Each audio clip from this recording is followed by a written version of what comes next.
So when we talk about travel recovery, we usually talk about two metrics. Now, one would be tourism revenue. The other would be incoming arrivals. Now, I'm going to be talking about the second one here. In terms of arrivals, we can see, if we look to see that everybody's on the right track, well, absolutely. We compare arrivals from 2022 to 2023.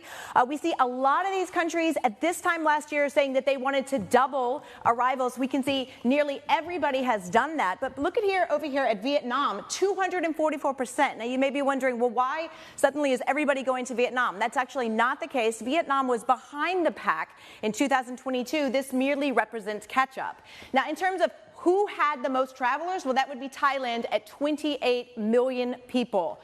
Now, if we want to talk about big numbers, though, we have to move over to Northeast Asia. We can see numbers jumping from those late openers. Japan, 3 million to 25. Hong Kong, look at this, 600,000 to 34. So these countries really playing catch up.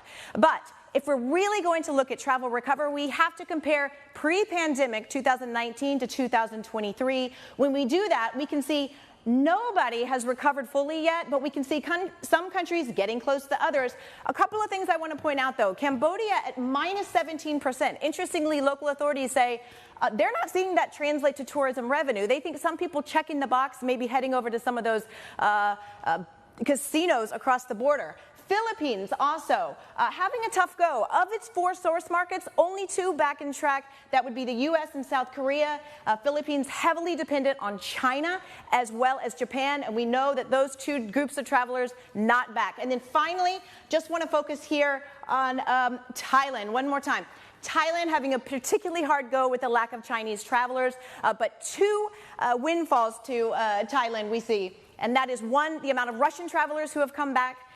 More Russians visiting China last year than North America and South America, people coming from those regions combined visiting. And then also we see season 3 of White Lotus starting to film as early as next week. That's in Koh Samui. So if White Lotus can do for Thailand what it did for China, excuse me, not China, Italy and Hawaii, then we are going to see a huge number of travelers hitting Thailand starting next year when it's released.